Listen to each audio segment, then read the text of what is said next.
গাজীপুর সড়কের শিববাড়ি থেকে বিমানবন্দর অংশের কাজ শেষ প্রায় ৭০%। জুনে যান চলাচল শুরু হলে কমবে জনদুর্ভোগ, পুরো কাজে লাগবে আরও ১ বছর।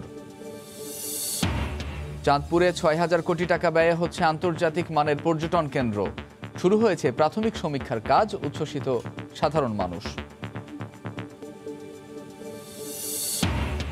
উচ্চশিক্ষার জন্য বৃত্তি নিয়ে তুরস্কে যাচ্ছেন বাংলাদেশি শিক্ষার্থীরা। ইউরোপের অন্য দেশের তুলনায় খরচ কম হওয়ায় আগ্রহ বাড়ছে, প্রতিবন্ধকতা তুর্কি ভাষা। এবং দীর্ঘ প্রতীক্ষার পর আয়ারল্যান্ডে ১৭,০০০ আশ্রয় প্রার্থীকে বৈধ করার সিদ্ধান্ত সরকারের। সুযোগ পাবেন বাংলাদেশিরাও, প্রবাসীদের স্বস্তি।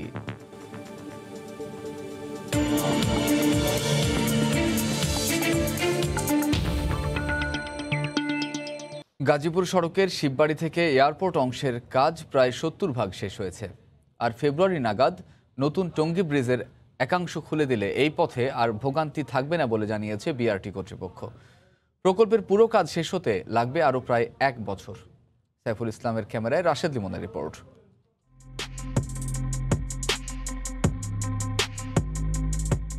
গাজীপুর থেকে এয়ারপোর্ট আসতে লাগবে মাত্র ৩৫ মিনিট। নির্দিষ্ট স্টপেজ ছাড়া থামবে না কোথাও। প্রতিটি সিগন্যাল কিংবা ক্রসিংয়ে থাকবে এলিভেটেড সড়ক। বাস, মিনিবাস ও অন্য মোটরযানের জন্য দুপাশে থাকবে আরও ৪টি করে লেন। ফুটপাতের পাশাপাশি রিক্সা ভ্যানের জন্য থাকবে আলাদা লেন।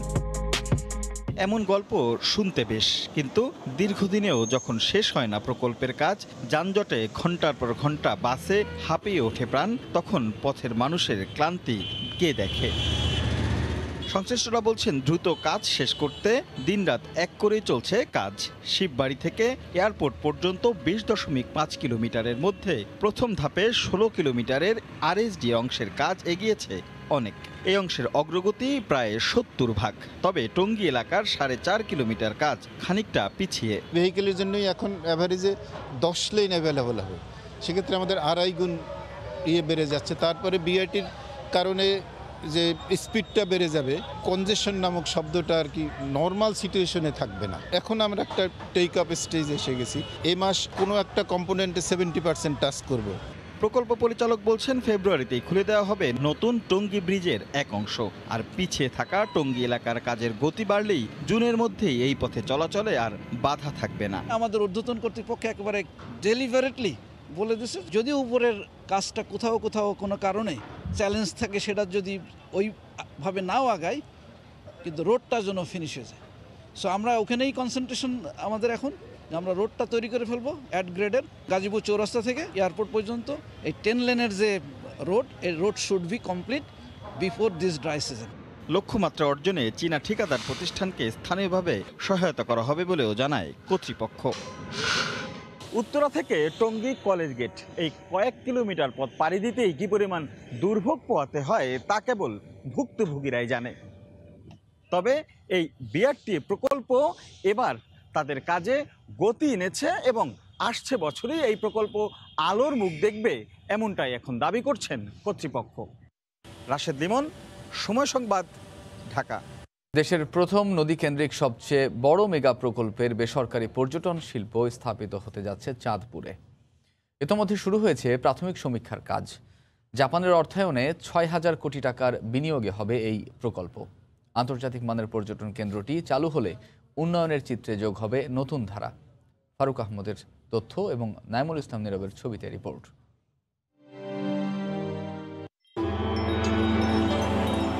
হেলিকপ্টার, রিভার ক্রুজ কিংবা কেবল কার, সব অত্যাধুনিক বাহনে স্বল্প খরচে পৌঁছে যাবেন দেশি বিদেশি পর্যটকরা, যেখানে বঙ্গবন্ধু ও মহান মুক্তিযুদ্ধের ঐতিহ্য নিয়ে থাকবে নানা অনুষঙ্গ।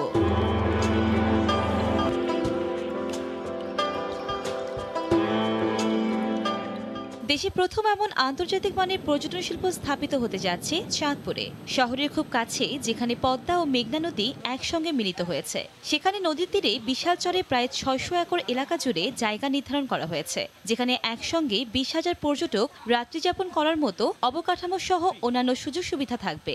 ইতিমধ্যে শুরু হয়েছে প্রকল্প বাস্তবায়নে সমীক্ষার কাজ। আমরা কিছু পরীক্ষা নিরীক্ষা করতে হবে। এমনি আমরা দেখলাম, আমরা হিস্ট্রি বলতেছে ভালো, যেটা অনেক দিন আছে, বাট তারপর আমরা কনফিডেন্টলি বলতে পারবো যে আরও থাকবে, সম্ভাবনা বেশি বলতে পারি। আমরা এটাকে একটা ওয়ার্ল্ড ওয়াইড মডেল পর্যটন হিসাবে তুলে ধরতে পারবো ইনশাল্লাহ, এবং আমার বিশ্বাস এই পর্যটন থেকে আমরা প্রচুর বৈদেশিক মুদ্রা অর্জন করতে পারবো।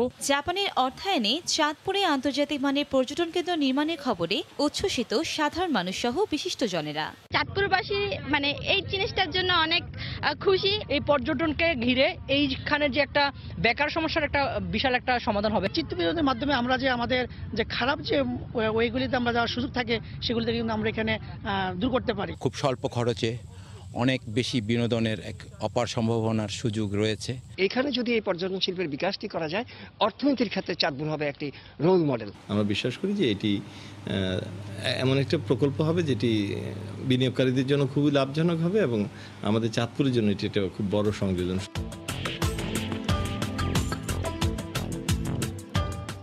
সরকারের কাছ থেকে সবুজ সংকেত পাওয়ার পর 3 ধাপে অবকাঠামো নির্মাণ কাজ চলবে।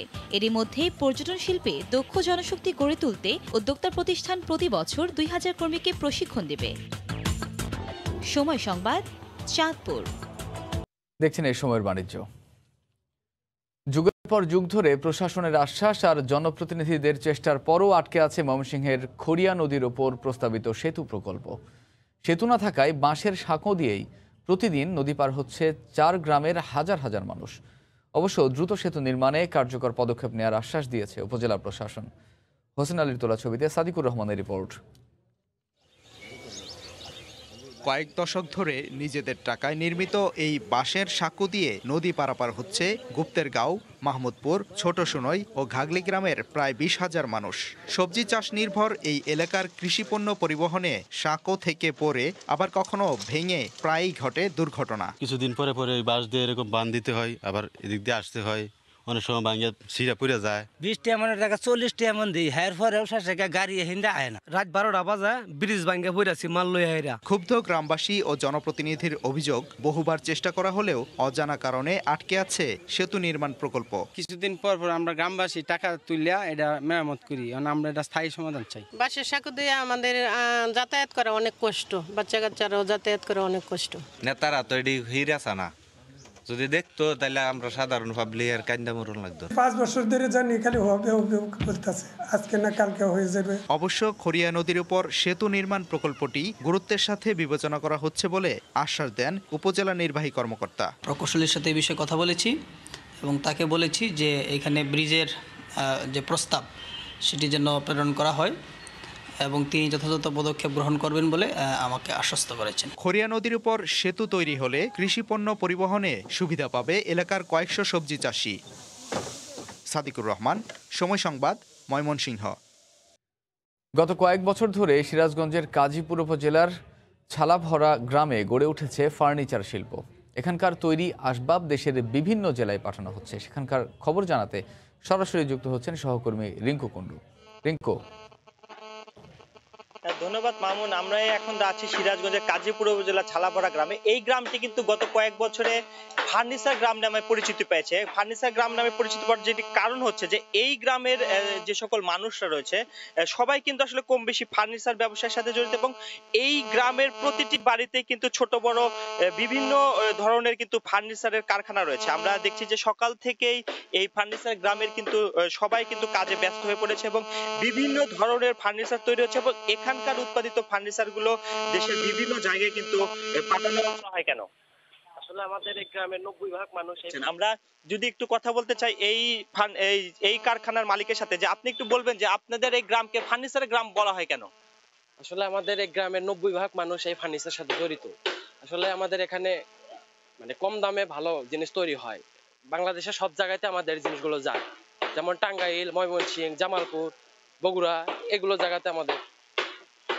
জি মামুন, আপনি শুনছিলেন যে এই কারখানার মালিক বলছিলেন যে এই এলাকার প্রতিটি বাড়িতে অর্থাৎ প্রায় 90% মানুষ কিন্তু এই গ্রামের সকলেই এই ফার্নিচার ব্যবসার সাথে জড়িত এবং এখানকার উৎপাদিত ফার্নিচার গুলো কিন্তু দেশের বিভিন্ন জায়গায় যাচ্ছে।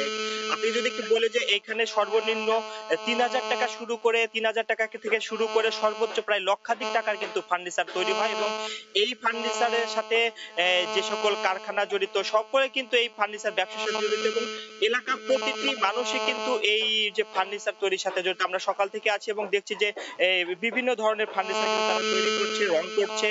পাশাপাশি আমরা দেখেছি যে গাড়িতে লোড করে কিন্তু বিভিন্ন জেলায় কিন্তু পাঠানো হচ্ছে। তো আমরা এলাকাবাসীর সাথে কথা বলে যেটি জানতে পারছি যে গত প্রায় 5 থেকে 7 বছর ধরে কিন্তু এই শিল্পটি গড়ে উঠছে এবং ধীরে ধীরে কিন্তু এই ফার্নিচার শিল্পটি আসলে বৃদ্ধি পাচ্ছে এবং যে কারণে এই গ্রামটি ফার্নিচার গ্রাম নামে পরিচিতি পেয়েছে। তো মামুন, এই ছিল সিরাজগঞ্জের ফার্নিচার গ্রাম থেকে আমার কাছে সর্বশেষ খবর। বঙ্গবন্ধু আন্তর্জাতিক সম্মেলন কেন্দ্রে আয়োজিত নবম জাতীয় এসএমই পণ্য মেলা 2021 এর উদ্বোধন অনুষ্ঠানে গণভবন থেকে ভার্চুয়ালি যুক্ত হয়ে বক্তব্য রাখছেন প্রধানমন্ত্রী শেখ হাসিনা। সরাসরি চলে যাচ্ছি সেখানে।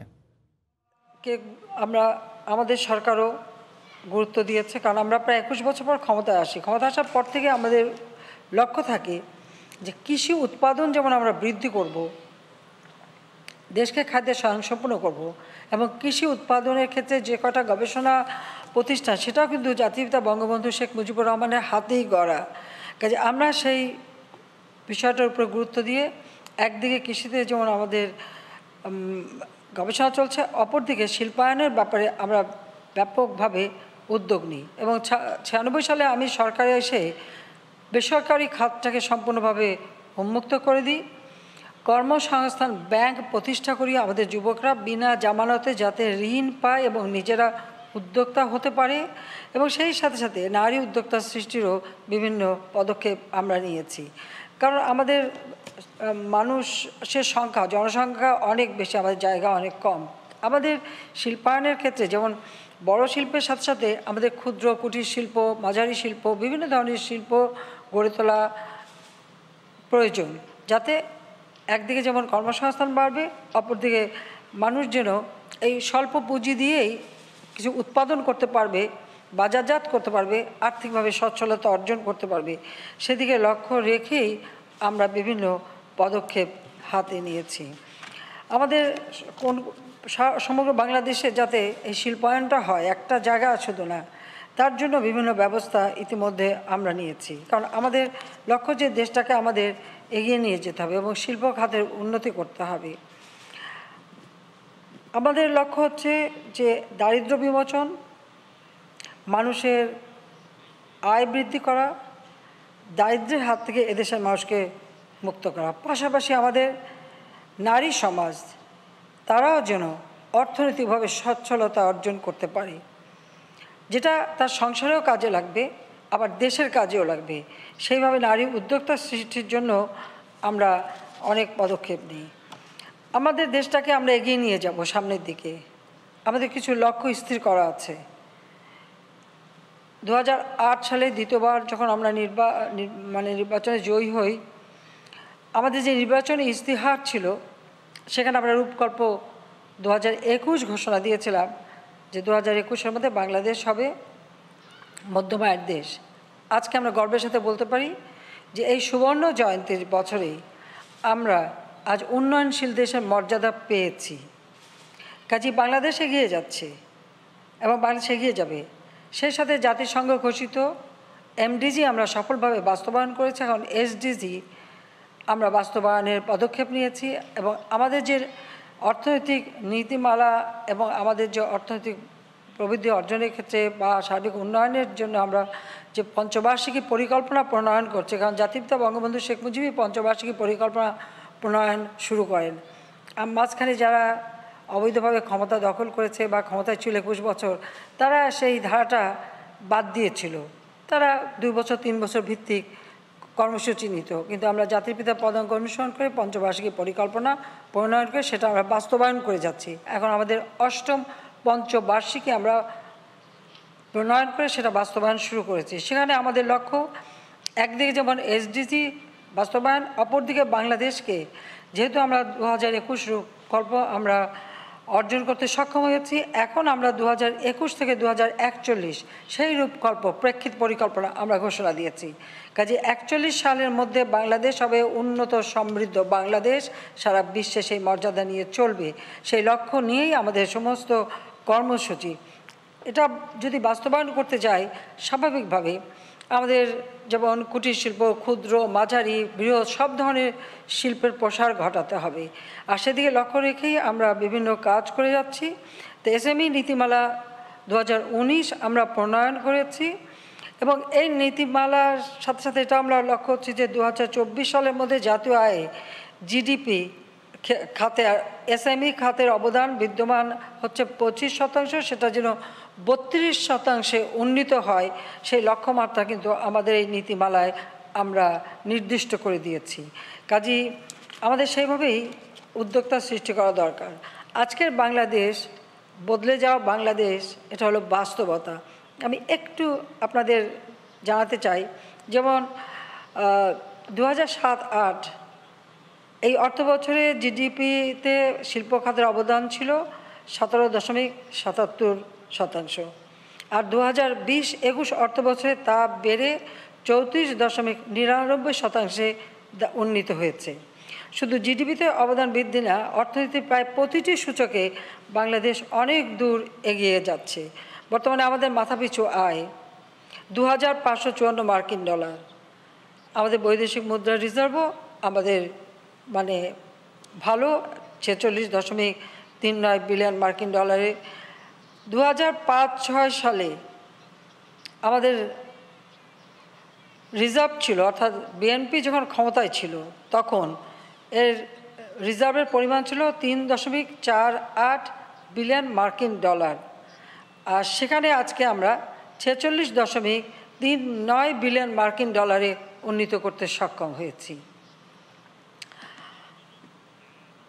2018-19 অর্থ বছরে জিডিপি প্রবৃদ্ধি ছিল 8.15%, অর্থাৎ আমরা দ্রুত গতিতে এগিয়ে যাচ্ছিলাম।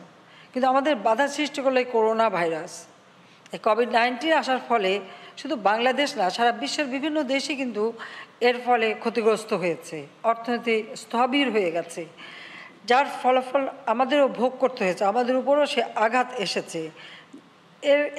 এই কারণেই আমাদের জিডিপি আবার কিছুটা কমে গেছে, অর্থাৎ 2020-21-এ 5.47% আমরা অর্জন করতে সক্ষম হয়েছি। তবে আমি বলবো যে সেটাও এই দক্ষিণ এশিয়ায় বাংলাদেশ সবথেকে বেশি অর্জন করতে সক্ষম হয়েছে, সেখানে আমরা খুব বেশি পিছিয়ে যাইনি, বরং আমি বলবো যে অনেক উন্নত দেশ তারাও কিন্তু এতটা অর্জন করতে পারেনি, বাংলাদেশ সেটা করে যাচ্ছে।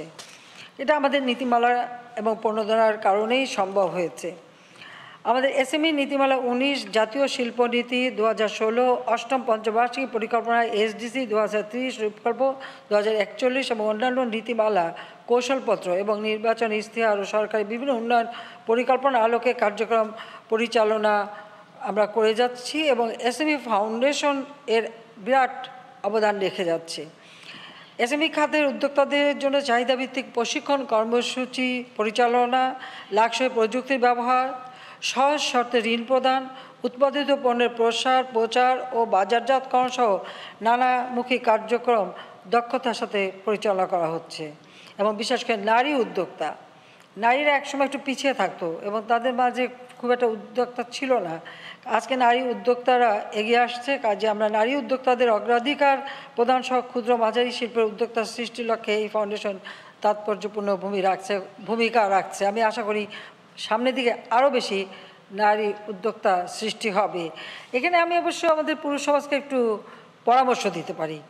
আপনারাও ব্যবসা করেন, তা আপনাদের স্ত্রীর নামে যদি আপনারা এই এসএমই ফাউন্ডেশন থেকে ঋণ নিয়ে তাকেও একটু কাজ করার সুযোগ করে দেন, তাহলে সংসারের সাথে সাথে মেয়েরা কিন্তু সেই ধরনের শিল্পায়নও করতে পারবে, তাতে উদ্যোক্তাও সৃষ্টি হবে। সেই সুযোগটা অন্তত আপনারা দেবেন, সেখানে বাধা দিয়েন না। এসএমই ফাউন্ডেশন ইতিমধ্যে সারা দেশে ক্ষুদ্র মাঝারি শিল্পের 177টি ক্লাস্টার চিহ্নিত করেছে। এই ক্লাস্টার সহ সারা দেশে রয়েছে 78 লাখ এসএমই শিল্প প্রতিষ্ঠান। এক্ষেত্রে প্রতিটি প্রতিষ্ঠানে নতুন করে একজন মানুষের কাজের ব্যবস্থা হলে কমপক্ষে 78 লাখ বেকার জনগোষ্ঠীর কর্মসংস্থান সৃষ্টি হতে পারে। এসএমই ক্লাস্টারের উন্নয়ন এবং অবকাঠামোগত সুবিধা বৃদ্ধির জন্য আমরা যথাসম্ভব সব ধরনের সহায়তা দিয়ে যাব। তবে যত্রতত্র কিন্তু শিল্প করা যাবে না, এটা বাস্তব। কারণ আমরা চাই আমাদের কৃষি জমি রক্ষা করতে, খাদ্য চাহিদা কখনো কমবে না, বরং দিনের পর দিন বাড়বে। আর কোভিড-19-এর পরে তো এই চাহিদা আরও বেড়েছে। আমি জানি অনেক উন্নত দেশ এখন খাদ্য সংকটে ভুগছে। আমরা আল্লাহর রহমতে সেই সমস্যাটা আমাদের নাই, কারণ করোনা দেখা দিল যখন, তখন থেকেই আমি সবাইকে এই একটাই নির্দেশ দিয়েছিলাম যে যে করে হোক আমাদের খাদ্য উৎপাদন বৃদ্ধি করতে হবে, এবং সেই রকম আমরা ব্যবস্থাও নিয়েছি। কাজে সেই দিক থেকে আমরা এখনও খুবই ভালো অবস্থায় আছি। কাজেই আমাদের এটা এই মানে চাষ উপযোগী জমি রক্ষার্থেই আমরা চাচ্ছি যে সারা বাংলাদেশে 100টা বিশেষ শিল্প অঞ্চল আমরা গড়ে তুলেছি। আর তাছাড়া জাতিপিতা যে বিসিক শিল্পনগরী গড়ে তুলেছিলেন, সেই শিল্পনগরীরও সম্প্রসারণ ঘটানো হচ্ছে। কাজেই সুনির্দিষ্ট জায়গায় সেই শিল্পটা গড়ে তোলা, যাতে করে বর্জ্য ব্যবস্থাপনাটাও ঠিক থাকে, পরিবেশ ঠিক থাকে, পরিবেশ যেন নষ্ট না হয়, সেগুলি বিশেষভাবে দৃষ্টি দিতে হবে।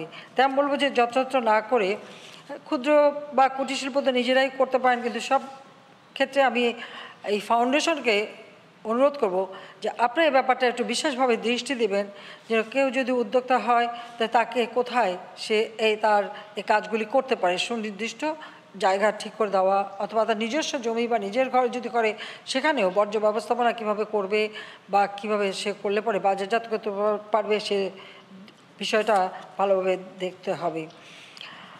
আমাদের লক্ষ্যটা এখন হচ্ছে যে আমরা দেশকে যে শিল্পায়ন করবো, সেই শিল্পায়নের যে আমরা 100টা অর্থনৈতিক অঞ্চল গড়ে তুলছি, এই অঞ্চল ভিত্তিক আমাদের কিছু পণ্য উৎপাদন হয়।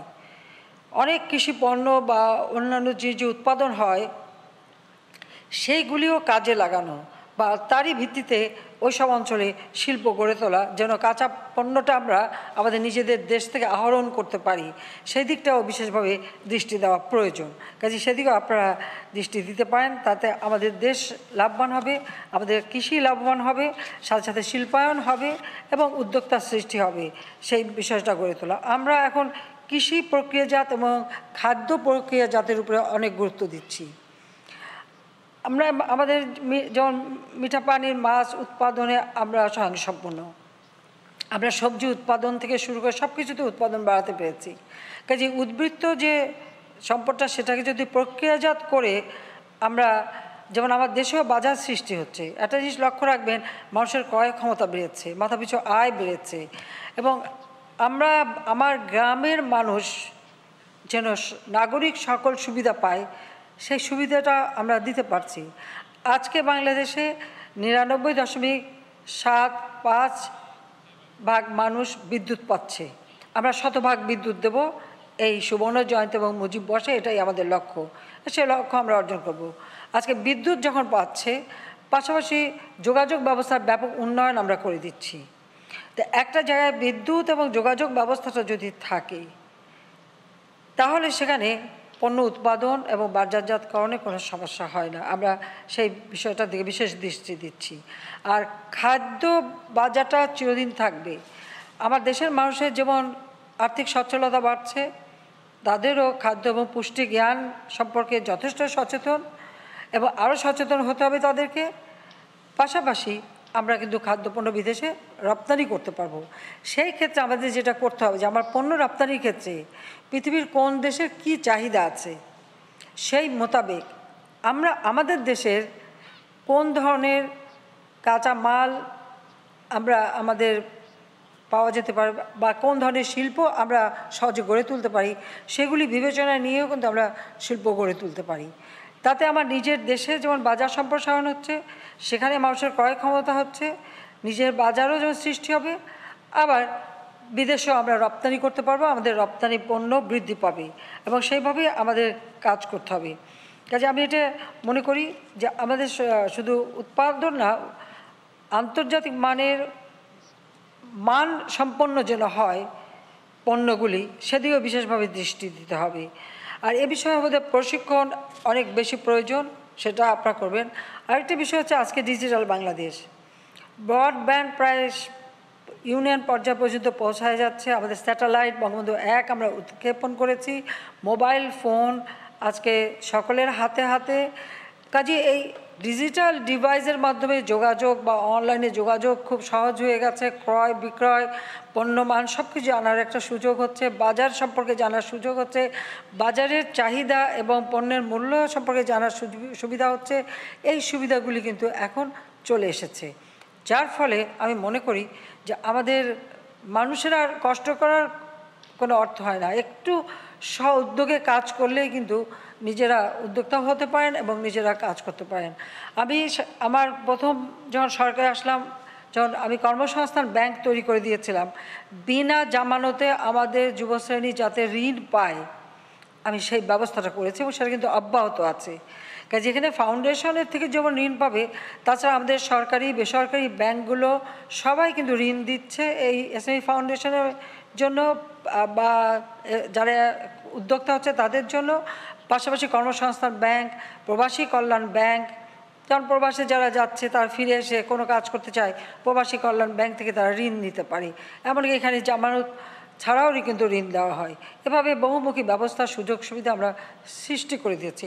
শুধু কারো উদ্যোগটা নেওয়া, এটাই হচ্ছে সবথেকে বেশি প্রয়োজন। সেই দিকে সবাইকে দৃষ্টি দিতে হবে। আমাদের তরুণদের সমাজ, তাদেরকে যেমন আমরা যেমন শিক্ষার সুযোগ করে দিয়েছি, কারিগরি শিক্ষা এবং ভোকেশনাল ট্রেনিংয়েরও আমরা সুযোগ করে দিয়েছি। পাশাপাশি ডিজিটাল অর্থাৎ কম্পিউটার ট্রেনিং, অনলাইনে সব রকম ব্যবসা বাণিজ্য যাতে করতে পারে সেই ব্যবস্থা, সব ধরনের সুযোগ আমরা সৃষ্টি করে দিয়েছি। সেখানে শুধু সেটাই না, আমরা আমাদের যুব সমাজের জন্য যেমন স্টার্ট আপ প্রোগ্রাম, এই স্টার্ট আপ প্রোগ্রামও কিন্তু আমরা নিচ্ছি, সেখান থেকে কিন্তু সুযোগটা পাচ্ছে। তার জন্য বাজেটে আলাদা টাকাও ধরা আছে। কাজে উদ্যোক্তা হতে চাইলে যে কেউ হতে পারেন, শুধুমাত্র একটা পাস করেই চাকরির পিছনে না ছুটে নিজেরা উদ্যোক্তা হওয়া এবং নিজেরাই অন্যকে চাকরি দেওয়া। আমার তরুণ সমাজের কাছে এটাই থাকবে আবেদন যে সবাইকে সেভাবেই নিজেকে গড়ে তুলতে হবে যে নিজে কাজ করবেন, অন্যকে কাজের সুযোগ দেবেন, চাকরির সুযোগ দেবেন, নিজেরা উদ্যোক্তা হবেন। আর সেই উদ্যোক্তা করবার জন্য আমরা সব ধরনের পদক্ষেপ নিচ্ছি, সব ধরনের ব্যবস্থা আমরা নিচ্ছি। এসএমই ফাউন্ডেশন 2009 সাল থেকে ক্রেডিট হোলসেলিং প্রোগ্রামের আওতায় ম্যানুফ্যাকচারিং ব্যবসার সঙ্গে সংশ্লিষ্ট নির্দিষ্ট এসএমই উদ্যোক্তা গ্রুপ, ক্লাস্টার এবং বিভিন্ন সাবসেক্টরের উদ্যোক্তাদের অনুকূলে সহজ শর্তে সিঙ্গেল ডিজিট সুদে জামানতবিহীন ঋণ প্রদান করা শুরু করেছে। ফাউন্ডেশনের স্কিমে আদায়ের হার প্রায় 100%। এটা অত্যন্ত আনন্দের বিষয়। অত্যন্ত সফল বিবেচনায় আমাদের সরকার ক্রেডিট হোলসেলিং প্রোগ্রামের আওতায় এসএমই ফাউন্ডেশন যেন আরও বেশি ঋণ দিতে পারে, আমরা সেই ব্যবস্থাও করে দিতে চাই। আমি এসএমই খাতে ঋণ প্রবাহ বাড়াতে সবাইকে অনুরোধ করছি। করোনা ভাইরাসের কারণে সৃষ্ট যে ক্ষতি, সেই ক্ষতি কাটিয়ে উঠতে ক্ষুদ্র মাঝারি শিল্প উদ্যোক্তাদের জন্য আমাদের সরকার ব্যাংকিং ব্যবস্থার মাধ্যমে স্বল্প সুদে চলতি মূলধন ঋণ বা বিনিয়োগ সুবিধা প্রদানের লক্ষ্যে প্রথম দফায় 20,000 কোটি টাকা এবং দ্বিতীয় দফায় পল্লী এলাকার প্রান্তিক জনগোষ্ঠীর জীবন মান উন্নয়নে গ্রামীণ এলাকায় ঋণদান কার্যক্রম সম্প্রসারণে আরও 1,500 কোটি টাকার পুনর্দানা প্যাকেজ ঘোষণা করে। এতে সুদ এবং মুনাফার হার 9% বিপরীতে সরকার 5% সুদ ভর্তুকি প্রদান করছে, অর্থাৎ গ্রাহক পর্যায়ে সুদের হার মাত্র 4% দিতে হচ্ছে। বাকিটা আমরা সরকারের পক্ষ থেকে ভর্তুকি দিয়ে দিচ্ছি, যাতে আমাদের অর্থনীতিটা সচল থাকে, সেদিকে লক্ষ্য রেখে এই ব্যবস্থা নিয়েছি। আমরা এসএমই ফাউন্ডেশনকে এক্ষেত্রে 300 কোটি টাকা বরাদ্দ প্রদান করেছি। গত অর্থ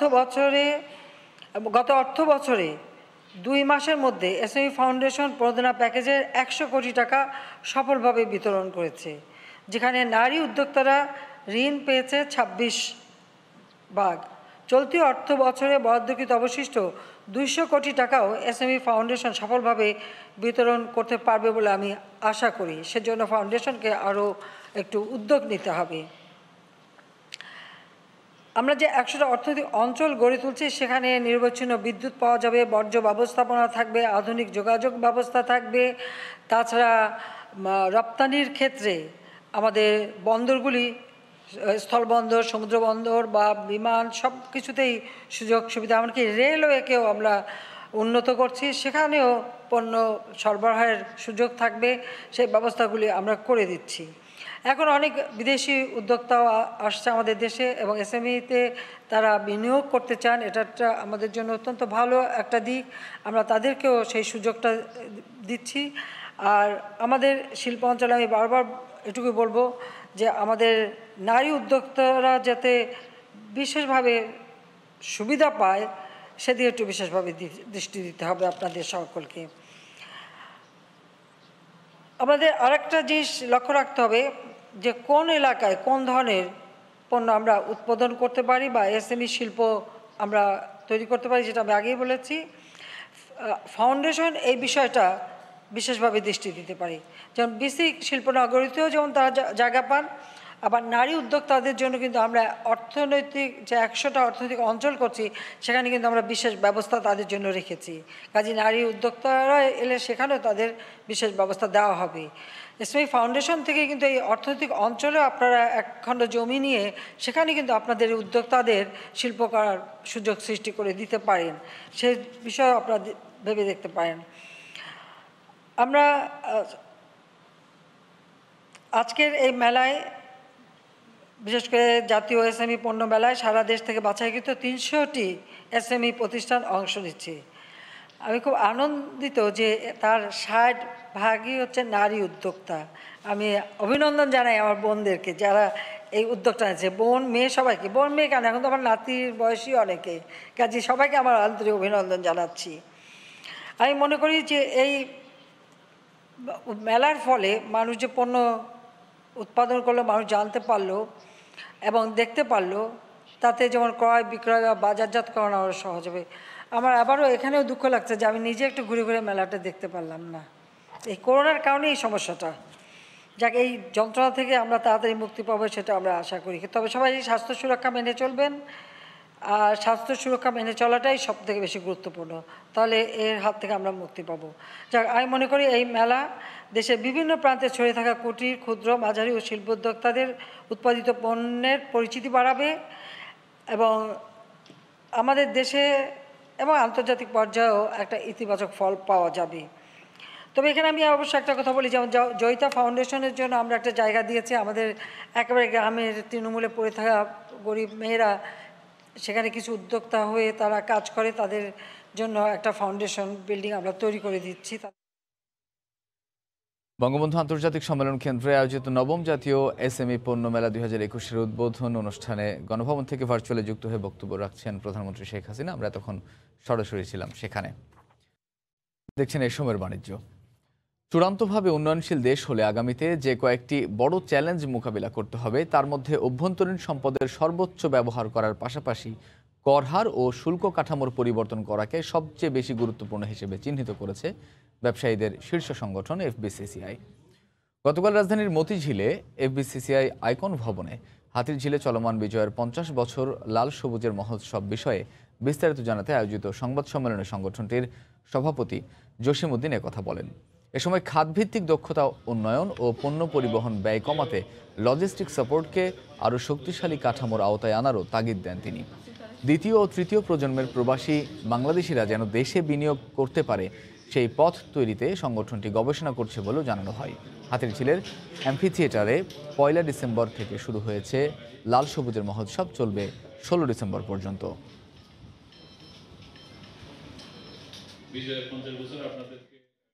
এ সময়ের বাণিজ্যের শীর্ষ সংবাদগুলো জানিয়ে দিচ্ছে আরেকবার। গাজীপুর সড়কের শিববাড়ি থেকে বিমানবন্দর অংশের কাজ শেষ প্রায় 70%। জুনে যান চলাচল শুরু হলে কমবে জনদুর্ভোগ, পুরো কাজে লাগবে আরও 1 বছর। এবং চাঁদপুরে 6000 কোটি টাকা ব্যয়ে হচ্ছে আন্তর্জাতিক মানের পর্যটন কেন্দ্র, শুরু হয়েছে প্রাথমিক সমীক্ষার কাজ, উচ্ছ্বসিত সাধারণ মানুষ।